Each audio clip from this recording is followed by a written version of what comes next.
Nous allons maintenant vous faire entrer dans un endroit généralement peu accessible et qui n'est d'ailleurs pas très connu. Pourtant, dans ce bâtiment se trouve la mémoire historique de La Réunion, bien conservée dans des documents qui ont parfois plusieurs siècles. Bienvenue donc aux archives départementales à Champfleury.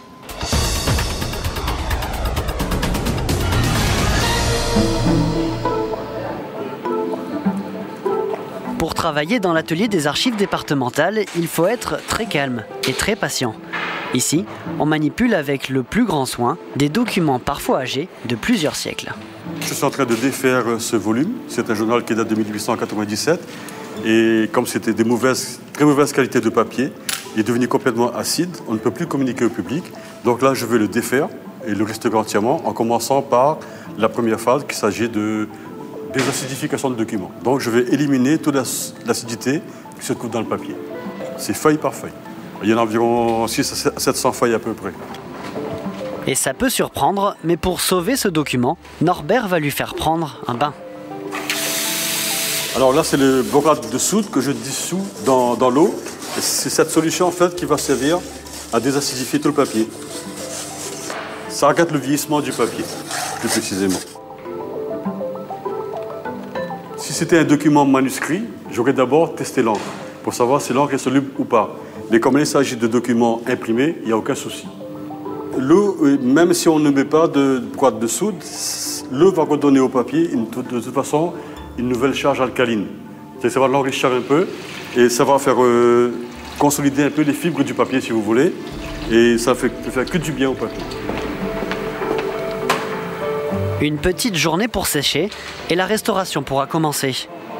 Gilberte en est justement à cette délicate étape. J'ai eu un registre d'état civil de la commune de Saint-Benoît de 1843 et à le naissance, mariage, décès. Le document était très abîmé, il y a eu de la moisissure.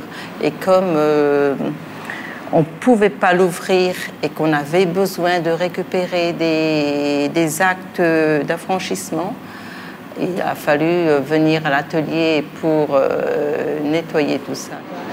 On a un papier de comblage, au grammage de la feuille. Et on va découper au scalpel la partie manquante. C'est parfois une vraie partie de puzzle. Tous les morceaux récupérés trouveront leur place et les pièces manquantes, elles, resteront blanches. Pas question de prendre le risque de modifier une phrase. Ensuite, on va passer au doublage de la feuille avec du papier japon, qui va redonner la solidité au papier. S'il était plus manipulable, il va l'être après. Une fois les pages restaurées, reste à les relier. Ça se passe également dans cet atelier, un des rares endroits où l'on peut encore restaurer d'anciennes reliures. Et certains documents ont parfois droit à un traitement de première classe. On a donc cet ouvrage qui est un poème barbare de Lecomte de Lille. Ici, on a l'étui bordé de cuir. Et on a le livre véritablement recouvert entièrement de cuir. Particularité, donc, complètement recouvert de cuir. Ici, donc, on a les tranches-fils en tête et en pied. Ici, la tranche-fil, c'est pas une tranche-fil mécanique, c'est une tranche-fil qu'on a réalisée à la main. Pour terminer l'ouvrage, là, ce qu'on a fait aussi, donc, on a doré donc, le titre du livre et le nom de l'auteur, on l'a gravé, on l'a doré à la feuille d'or. C'est un exemplaire numéroté et avec imprimé sur un papier de luxe. Ces documents vont ensuite rejoindre les 173 000 autres archives, dans cette tour, le cœur du bâtiment. 6 étages de 4 pièces, comme celle-ci. C'est le magasin. L'accès, les rayonnages et l'atmosphère y sont contrôlés spécialement pour assurer une bonne conservation. 13 km de documents en tout.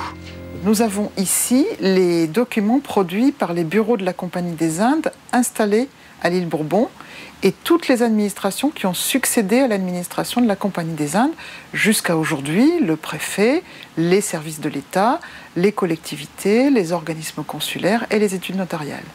C'est ce qu'on appelle les archives publiques. puis nous avons aussi des archives privées, puisque l'histoire n'est pas écrite que par l'administration.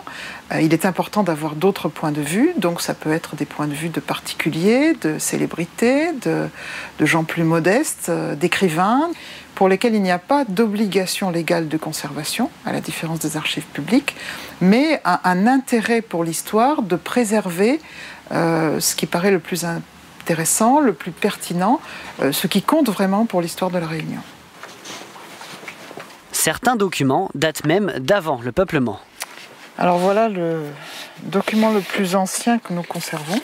Le registre qui a été tenu au Conseil souverain de l'île Dauphine, donc à Madagascar, entre 1665 et 1670, par des Français qui s'y installaient et qui ont demandé au notaire Jacob de prendre des actes. Et parmi ces actes, on trouve des dispositions relatives à l'île Bourbon. On trouve un contrat de mariage au nom d'un certain François Mussard. Et puis, on trouve des dispositions prises par un certain Étienne Rognon, qui est repéré dans ce registre comme étant écrivain, et non pas encore gouverneur de la Réunion, et qui décide de mettre en exploitation des terres du côté d'un endroit qu'on appelle Sainte-Suzanne, à l'île Bourbon. Donc avec la signature du notaire. L'histoire foncière, un domaine qui compte parmi les ouvrages les plus consultés. Magali est responsable des documents siglés W, le code pour archives contemporaines, précisément tout ce qui est daté de 1947 à nos jours. Elle reçoit 300 mètres linéaires de nouveaux documents chaque année. Alors on a les dossiers de personnel de la Poste. C'est un arriéré, ce sont des vieux dossiers des années 60-70.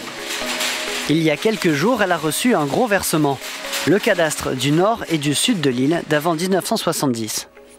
L'histoire foncière est quand même un point important.